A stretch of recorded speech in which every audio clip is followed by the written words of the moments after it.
Olá, amigos ligados nas realizações do Grupo Ágape de Teatro. Está no ar mais um programa para quem curte teatro, música, dança, literatura e audiovisual. Esta é uma produção do nosso núcleo de audiovisual que está há 19 anos em atividade ininterrupta na TV Tupaense e também nas redes sociais. Confira como foi o evento realizado pelo italiano Tommaso Schillaci, escritor, cineasta e terapeuta, que aconteceu no Grande Hotel Tamoios no último dia 28 de outubro, que contou com o lançamento de livros, danças japonesas, leituras de poemas e muito mais. Senhoras e senhores, muito boa noite. Boa noite. Boa noite. Sejam todos bem-vindos. Na noite de hoje, estamos recebendo aqui em Tupã o escritor italiano Tommaso Schillaci, que vem à nossa cidade. Eu vou apresentar livros de sua autoria, Maria e Foi Iluminação. O escritor Tommaso Schillaci, ele é um apaixonado pela cultura japonesa.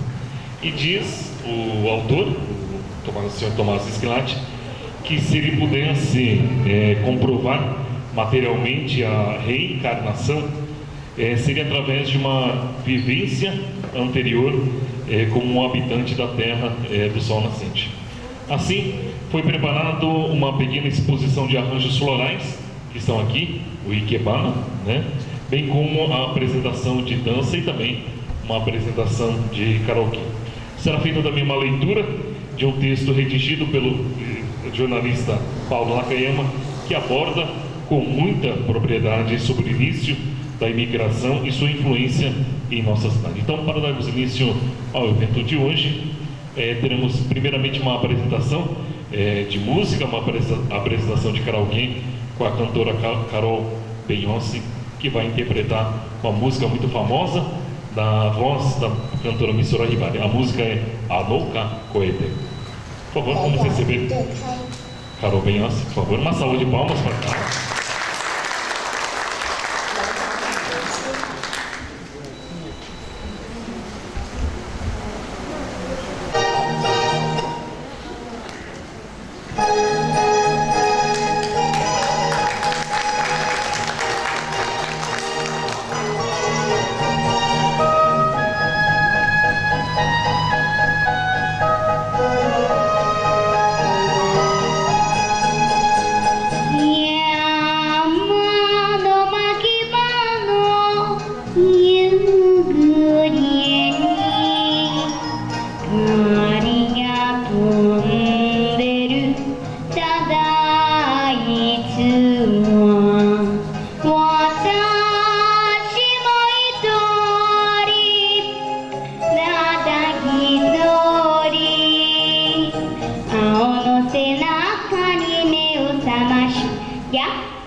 Carol, obrigado.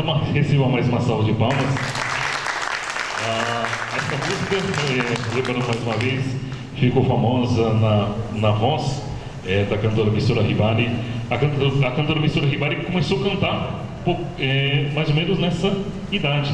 E por mais de 20 anos foi a primeira no top, hoje seria os top 10, né? Na parada da música japonesa. Então, foi uma artista completa que cantava, dançava, interpretava, fazia teatro, Então é bem interpretado aqui na voz da nossa cantora mirim, a Carol Benhossi, que é campeã de karaokê aqui da nossa regional. Então foi muito bem adaptado, foi muito bem interpretado aqui para representar um pouco da cultura japonesa. Quero chamar agora então as meninas que vão fazer uma apresentação de dança com a música. São 3 meninas: Ana Clara Morini, Ayumi Wasano e Fernanda Akie Saito, que vão apresentar a dança com a música Mai Kohan, também famosa, música famosa na voz do cantor, como é o nome do cantor mesmo? Yuki Hashio, né? Isso, Hashio Yuki. Aí, dozo.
星の色も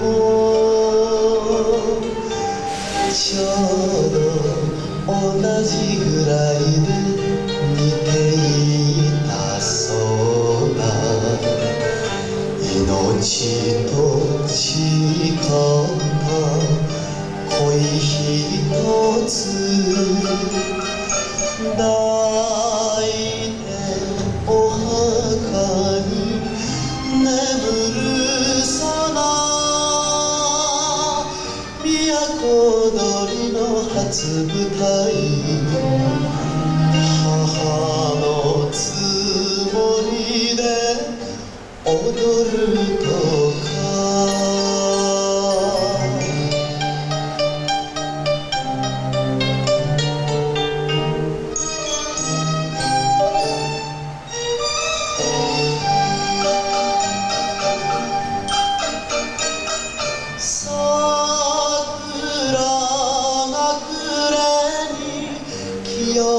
水の別れ道で迷いあの子はくれた二人の子の恋いつまでと思や気になる言葉毎度かその墓へ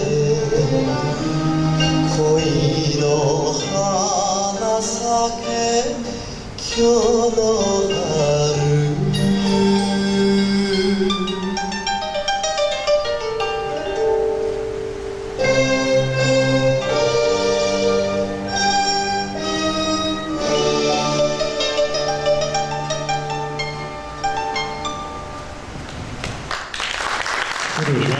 Carolina está aqui, a Yumi, a Clara, são duas da quarta geração já, de japoneses, e uma não descendente, o que prova essa perfeita ligação entre as culturas japonesa e brasileira. A seguir, faremos aí uma leitura explicando um pouquinho de como foi a imigração japonesa e a influência que a imigração teve aqui na nossa cidade. Esse texto foi escrito pelo jornalista Paulo Nakayama. Paulo, cadê você? Paulo, receba uma salva de palmas. Foi escrito aí, ele traz aqui muita emoção no texto. Então passo a fazer a leitura aqui do texto que explica um pouco sobre a imigração japonesa. E o título do texto é A Influência da Colônia Japonesa no Desenvolvimento e na Cultura Japonesa, e também ao final traz aí um pouco também sobre a imigração no seu assunto geral. Primeiramente eu vim trazendo assim. Os primeiros imigrantes japoneses chegaram à região de Tupã em 1931 e se estabeleceram no bairro Afonso XIII, uma comunidade rural. Inicialmente, os nipônicos se dedicaram à agricultura, principalmente a de café e a de hortaliças, que eram revendidas em mercados da cidade recém-fundada. Aos poucos, e com a chegada de novas famílias, as atividades foram se diversificando e os japoneses passaram a se dedicar ao comércio e, usando os conhecimentos que traziam da terra natal ao conserto de máquinas e automóveis, ramo que ainda hoje tem representantes tradicionais, como as famílias Yamauchi, Izumi, Edamitsu, entre outras. Dedicaram-se também ao benefício de grãos, principalmente arroz e amendoim, em grandes máquinas cerealistas que funcionavam ao longo da rua Imorés, uma das principais vias da cidade. Nesse setor, destacou-se por muitos anos a família Takeshita. Mas foi no comércio que os imigrantes japoneses conseguiram grande destaque, com estabelecimentos familiares, grandes lojas como a Kawakami, Morishiki, Otsubo e Sato se tornaram referência na cidade e na região. A rede Katayama, que vendia autopeças, uniu a habilidade comercial dos nipônicos com a destreza para o conserto de automóveis. Talvez um dos grandes expoentes entre os imigrantes tenha sido Masuyuki Kawano, fundador das faculdades Fakati e grande incentivador da educação. Compreendendo a necessidade de se oferecer cursos de graduação em nível superior, ele ajudou a consolidar Tupã como metrópole universitária da Alta Paulista, título que a cidade ostentava orgulhosa nos anos 70 e 80. A chegada dos imigrantes japoneses transformou radicalmente a cidade e a região de Tupã. Além de sua colaboração para o desenvolvimento social, cultural e econômico, o relacionamento entre os nipônicos e os gaijins daquela época sempre foi marcado por harmonia, com exceção de um breve período no qual a Segunda Guerra Mundial colocou os dois países em posições contrárias. Nesse período, houve perseguição e, encerrada a guerra, episódios conturbados que dividiram a colônia com uma disputa entre os vitoristas Kachigumi da Shindo Renmei, que não aceitavam a versão de que o Japão havia perdido a guerra, e os considerados derrotistas que acreditavam na rendição do Império Japonês. A ligação entre os dois povos, entretanto, é muito mais antiga. Teve início quando o navio Kasatomaru chegou ao litoral brasileiro, próximo ao Porto de Santos, trazendo a bordo 800 imigrantes, dos quais 781 sob contrato. Era à noite. Por conta do horário, o desembarque só aconteceria no dia seguinte. De dentro da embarcação, puderam ver o céu riscado por rojões e fogos de artifício, que os brasileiros, como acontece até hoje, faziam estourar às vésperas do dia de São João. Inocentes e desconhecendo o quão mal vistos eram pela população local, os japoneses chegavam a se emocionar, achando que o espetáculo pirotécnico e os balões que se elevavam no firmamento serviam como uma espécie de mensagem de boas-vindas a eles. Em seu diário de navegação, o diretor-presidente da Kokuko Shokunin Kaisha, Companhia Imperial de Imigração, Ryo Mizuno, registrou: desperta o sol, era 18 de junho. Tempo bom, quinta-feira, aportamento nesta manhã em Santos, chegada às docas às 17 horas, velocidade 22 milhas, total 12 milhas. Com o nascer do dia, um misto de sentimentos invadiu as pessoas que ocupavam o Caçatomaru. A esperança de logo encontrar as árvores de frutos de ouro se misturava à tristeza de deixar a embarcação, último vínculo com a terra-mãe. Enquanto as crianças se divertiam observando os pais ao país ao qual tinham chegado, os adultos se esforçavam para ocultar a agonia de enfrentar o desconhecido. Gritos de banzai ecoavam enquanto as 6.000 toneladas do Caçatomaru foram vagarosamente se aproximando do cais 14 até atracar definitivamente por volta das 17 horas. No alto do navio, a bandeira japonesa tremulava, como que acenando em despedida para os imigrantes. Estavam finalmente no Brasil. O desembarque aconteceu oficialmente a partir das 7 horas do dia 19, sem queixas, sem lágrimas, sem lamentações, um a um, homens, mulheres e crianças foram deixando o navio. Depois de vencer as dificuldades iniciais e sem entender o direito como vistos eram aqui pelos brasileiros, os japoneses foram levados para as lavouras de café, mesmo sem entender nada sobre esse tipo de plantação. A comunicação era praticamente impossível e nem mesmo as placas mais simples podiam ser lidas. Aos poucos, o sonho de retornar à terra natal foi ficando comprometido. Por aqui, não se ganhava tanto dinheiro quanto havia sido prometido. Veio a guerra e aumentaram as hostilidades. Ao contrário dos imigrantes vindos de outros países do eixo, como alemães e italianos, que tinham características físicas mais comuns entre os brasileiros e, portanto, conseguiam passar despercebidos, os japoneses eram facilmente identificados e se tornaram alvos de hostilidades contundentes.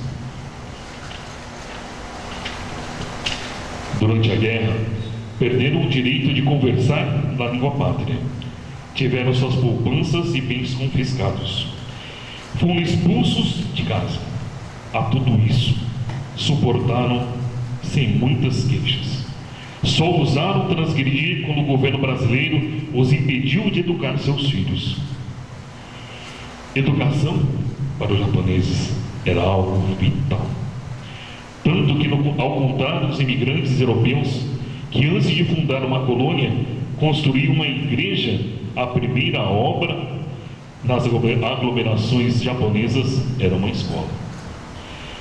E foi mantendo a mentalidade de grupo e a preocupação em educar as crianças que a colônia japonesa conseguiu superar os obstáculos ao longo desses 114 anos. Manter vivo o espírito japonês significou muito mais que acumular riqueza.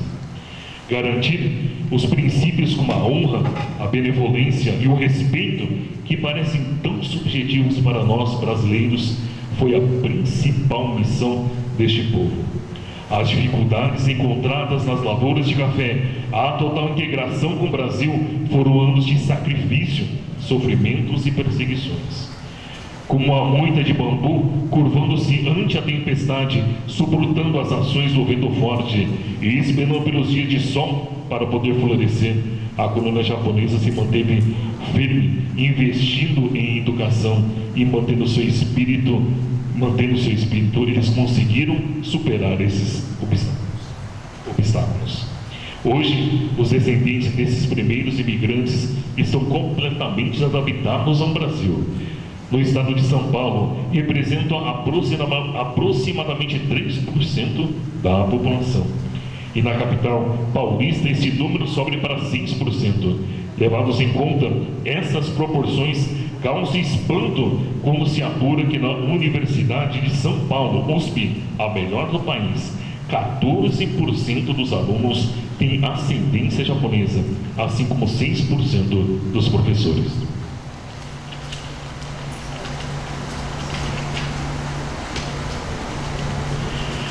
Quando chegaram ao Brasil em 1908, os primeiros imigrantes tiveram se adaptar ao clima, à comida, às condições precárias de moradia.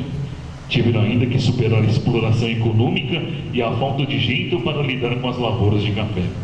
Passaram por tudo isso de maneira resiliente, acreditando que a transformação viria com o trabalho.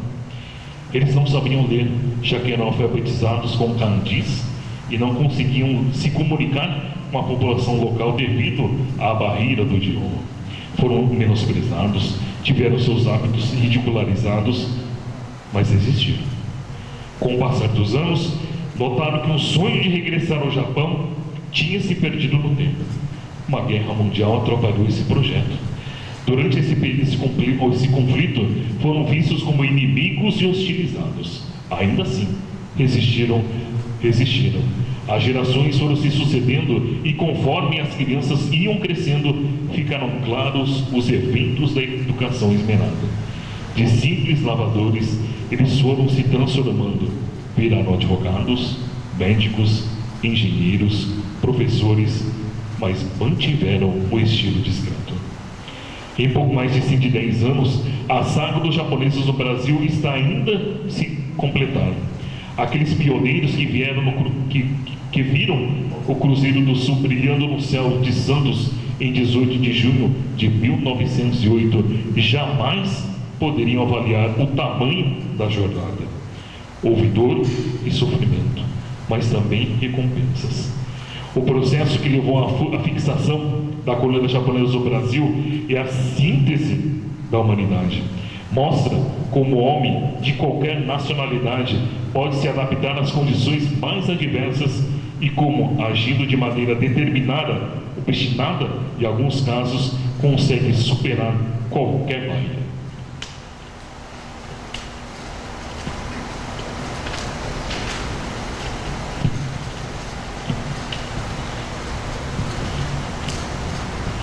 Hoje, o Brasil é também a pátria de boa parte daqueles que há 114 anos se lançaram à aventura. Muitos não voltaram para casa, mas isso não importa. Graças a tudo isso que passamos, aqui também é a nossa casa. Esse é o texto aqui de Paulo Nakayama. Parabéns, Paulo, pela... desculpe pela emoção, é que a gente, é um texto muito bem redigido. Paulo, levanta aqui para a gente dar uma salva de palmas para você. Com muita emoção, Paulo, obrigado. Eu sei que você pudesse fazer esse texto muito bem emocionante. Vocês puderam reparar que temos aqui a exposição vários ikebanas, que são os arranjos florais. Tem aqui uma breve explicação, dizendo aqui, Ikebana Ikenobo é uma arte tradicional japonesa que vinha se aperfeiçoando com o tempo. A arte do Ikebana Ikenobo consiste em dar uma nova vida, uma vida artística às plantas que já têm uma vida natural. Fazer uma Ikebana tem como significado apreciar a fragrância da natureza através do trabalho estético do arranjo. Podemos dizer que quem se inicia na arte do Ikebana Ikenobo está procurando descobrir o segredo do espírito da natureza. As flores dispostas em um vaso de maneira bela, harmoniosa e equilibrada confortam as pessoas em sua vida diária. E quando você sentir a beleza das flores, será capaz de dispô-las harmonicamente, não importando sexo, idade ou nacionalidade. Como diz o provérbio, uma pedra por si só não brilha. é preciso ser polida. Por isso é importante muito treinamento e disciplina para aprender os métodos corretos de fazer o ikebana. Primeiramente, absorva os ensinamentos tradicionais para então inovar. E aí, esses arranjos florais foram feitos pela senhora Yolanda, Dona Maria, Dona Yolanda, por favor, por favor. Dona Maria, Dona Yolanda, Dona Maria, Dona Lígia, também Dona Natalina. São belos, parabéns, são muito belos. Então recebam uma salva de palmas do nosso público, então. E a seguir, então, quero convidar para fazer a sua palestra de hoje a pessoa principal da noite de hoje, o escritor Tommaso Schillaci, por favor, vem aqui, prazer conhecê-los, sejam bem-vindos à nossa cidade. Com a palavra, então, o escritor Tommaso Schillaci. Grazie. Boa noite. Obrigado por ter vocês aqui. Eu sou muito feliz e emocionado por ter visto uma menina cantar uma língua japonesa, por ter visto vocês, descendentes do japonês, são meus amigos, e toda esta maravilha, esta coreografia que completa este evento muito lindo. Só um pouquinho, as senhoras que fizeram o ikebana vão fazer uma consciência civil. Dona Maria, vou apresentar esse livro do seu primeiro ikebana. Quer ir aqui fazer entrega? Tomás, então. Fica no lembro, se quiser. Muito obrigado. Eu falei que é uma coreografia fantástica. Essas são obras de arte. Muito obrigado, fico emocionado. Bom, o Emerson... Sim? O Emerson falou que se eu pudesse demonstrar a lei da reencarnação, eu seria um espírito que vivia no Japão. Por quê? Porque eu sou um escritorista, sou italiano, sou um escritor, sou um poeta e completei a minha formação espiritual graças às disciplinas orientais, ao sintoísmo, ao hinduísmo e a todas aquelas filosofias que completavam a minha formação. Eu sou católico, depois encontrei Allan Kardec, que me abriu a estrada e completei o meu caminho espiritual graças a essas antigas filosofias. Completei um percurso, completei a minha experiência para encontrar novamente Deus, o qual encontrei em todas as disciplinas. Bom, o Emerson falou uma coisa que me emocionou quando ele disse: o Brasil é a minha pátria. Eu acho que é uma honra ter uma pátria como o Brasil. Não é a minha pátria, mas eu me sinto muito ligado a esse país, que me deu muito. Um país que acho que tem uma informação discernada no meu país, na Europa. O Brasil é futebol, o Brasil é Maracanã, é dança. O Brasil, para mim, é principalmente uma terra abençoada, uma terra espiritual. Porque eu aqui que encontrei finalmente um caminho certo. Eu cheguei aqui em 1989 com uma equipe de cinema, eu sou um cineasta, e quando encontrei aqui, parou essa ansiedade minha interior de busca. Falei, aqui neste país, neste ar, respirando esse oxigênio, eu vou encontrar a minha estrada. E encontrei, depois fui para o mundo, viajei, voltei no meu país. E agora, com 57 anos, voltei aqui. Por que eu voltei aqui? Ainda não sei. Depois de uma vida que trabalhei, cumpri todas as minhas obrigações, meu trabalho, a minha família, que não é mais a minha família, estou aqui para dar satisfação à minha busca, para dar o espaço total à espiritualidade, que é o sempre que eu quis, que a vida me chamou por outros caminhos e tive que separar um pouco esse caminho, mas agora finalmente me encontro aqui para me dedicar completamente à espiritualidade, o que eu gosto, à poesia, a narrare a espiritualidade de uma forma poética. Bom, eu é por isso que escrevo livros, escrevo o meu acreditar de forma poética, porque é uma forma mais simples, meno invadente, porque a poesia é principalmente emoção. E se não tem emoção em qualquer coisa que nós fazemos, não tem vida, não tem amor, não tem evolução. Eu queria recitar algumas minhas poesias para vocês. Peço a Rosária me de entregar os livros. Eu escrevo justamente poesia espiritual sobre o amor. E o livro Maria, obrigado. Eu escrevi o livro Maria para as mulheres.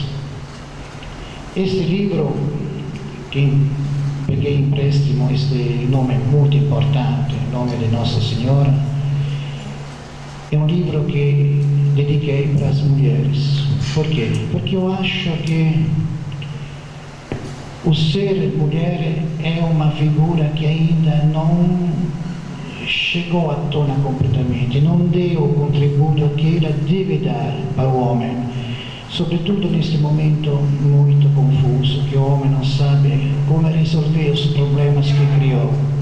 Estamos no 2022 com o perigo que tudo vai acabar amanhã, porque o homem não sabe encontrar uma solução de paz, uma solução de evolução. Então eu acho que a mulher poderia dar aquela contribuição para orientar o homem, mas uma contribuição que esteja ao lado do homem, não atrás. Este estereótipo que eu sempre falo, que atrás de um grande homem tem uma mulher. Eu acho que agora é a hora de dizer que ao lado de um grande homem deve ter a mulher para orientá-lo e fazer que sim, finalmente vivemos sossegados, na paz, com os problemas que todo mundo tem, mas finalmente viver na santa paz. Eu vou recitar uma poesia para vocês. Quero saber, posso recitar em italiano ou em português? Os dois.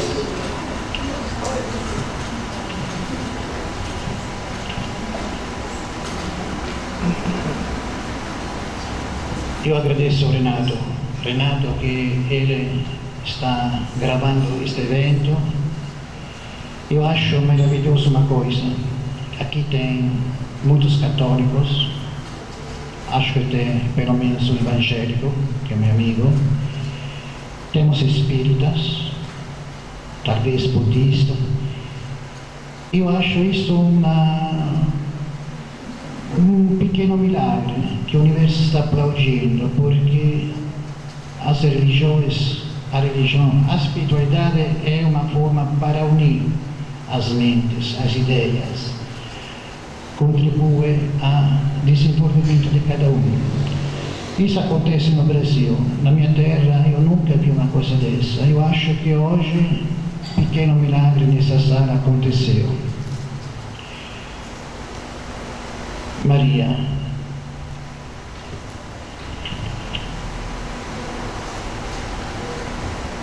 in italiano. Un giorno Dio, mentre passeggiava come di consueto al risveglio nel suo giardino, notò tra le mille più bellezze floreali una che vibrava di emozione. Lui si avvicinò e la osservò. La composizione dagli indescrivibili colori, dallo stelo lucente e delicato, con i petali a forma di gondola, commosse il padre dei padri.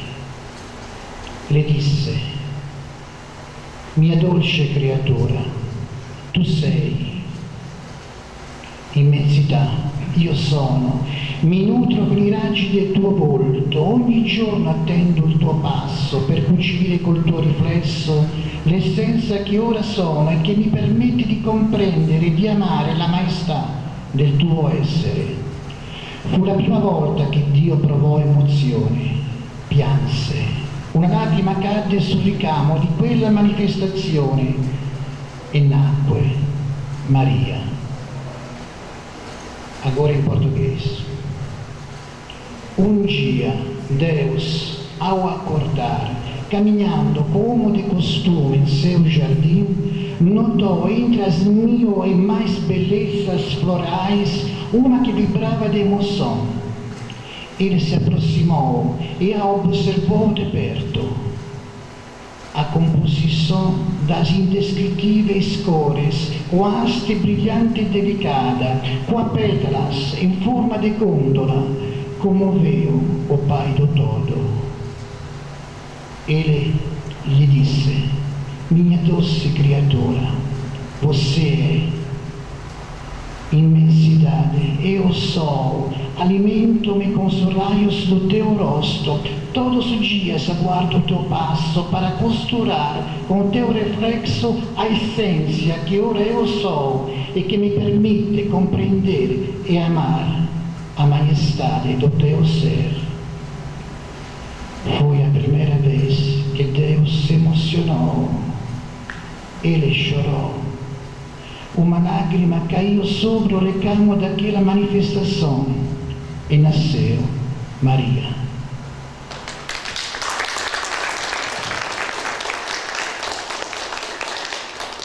Se vocês gostaram, vou recitar mais uma.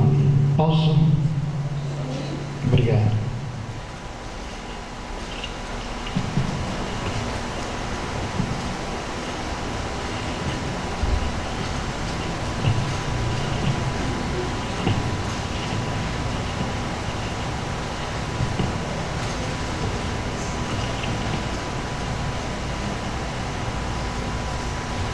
O título dessa poesia se chama Amor Proibido.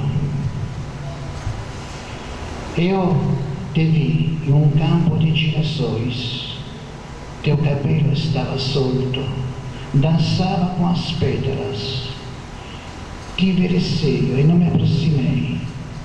Acreditei até o último raio do sol poente que tu fosses um anjo. Eu não sei amar o anjo, mas que isso, tu eras linda demais.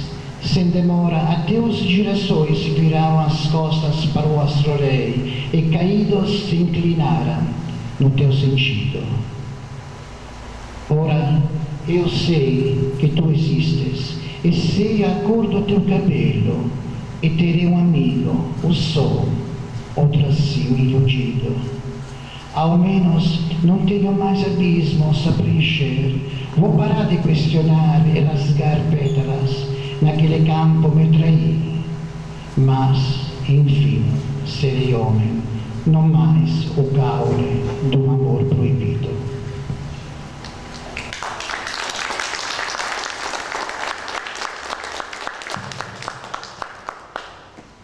Vou recitar mais uma antes de terminar esta palestra. O título é A Palavra de Deus. A Palavra de Deus está no olhar de uma criança e uma pipa em voo entre os barulhos e no silêncio, numa promessa que transmuta a vontade em obra. Está no aceitar, numa renúncia, em uma alegria ou numa amargura, em pegar ou sair de uma estrada. A palavra de Deus é o que permanece no alforje das experiências que você precisará usar quando pode confundir o superficial com o profundo, cisania para a verdade.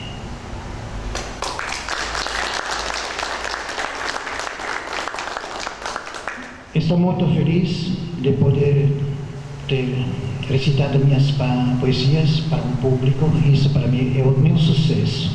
Para um poeta, escrever uma poesia, se emocionar, chorar pela própria poesia e depois doá-las para quem entenda, para quem quer se emocionar. E para se emocionar não existe idade. Pode ser uma criança, pode ser um adulto, pode ser quem seja. O importante, lembre-se, se emociona. Não pare de se emocionar, porque se emoção, esta vida é só oxigênio. Eu amanhã vou fazer mais um evento diferente desse de hoje. Convido os senhores, vou explicar do que se trata. Eu sou também um terapeuta energético. O que significa isso? Trabalho com a energia cósmica. A energia cósmica existe, vem do Oriente, vem do Japão, da China, ed è uma técnica, uma terapia que, através de uma específica técnica, um terapeuta consegue transferir esta energia, esta vibração, a escopo de curar a pessoa da um ponto de vista físico, da um ponto de vista emocional. Eu amanhã farei uma sessão de 15 minutos e aos participantes poderei passar essa energia, que o primeiro resultado é receber uma vibração, um formigamento, um calor, com certeza uma emoção. Para isso, de todo o coração, para divulgar uma técnica antiguíssima que agora chamam vários nomes, chamam de Reiki, chamam muitas coisas. Mas é uma técnica muito simples, não precisa ser um cientista para conseguir. E participar é mais simples ainda. Primeiramente, aceitar esta energia que vem através de um terapeuta que vem, quem sabe de onde. Ainda como a ciência não pode demonstrar a existência desta fonte, mas através das consequências, através das vibrações, através do calor, através de vários tipos de manifestações, nós podemos dizer que algo existe, que algo aconteceu e, sobretudo, que algo deu para quem participa para uma vida melhor. Obrigado por tudo. Eu não vejo mais o Emerson, não vejo mais a Carmen, então eu vou encerrar este evento. Gostaria muito que o Renato poderia falar alguma coisa. O Renato fala que vai falar amanhã, então todo mundo vai escutar a voz do Renato amanhã. Obrigado. Grazie. E chegamos ao final do nosso programa e esperamos que tenham gostado, pois ele é feito com muito carinho para quem curte teatro, dança, música, literatura e audiovisual. Esta é uma produção do nosso núcleo de audiovisual, que está há 19 anos em atividade ininterrupta na TV Tupaense e também nas redes sociais. Nos vemos no próximo programa. Até lá!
SB Contabilidade. Profissionais com larga experiência na área, prestando serviços de escrita fiscal, departamento pessoal, expediente em geral, contabilidade e assuntos fiscais. SB Contabilidade. Rua Coroados 85, telefone 14-3491-4452. SB Contabilidade. Sempre ajudando a contabilizar o futuro de nossos clientes.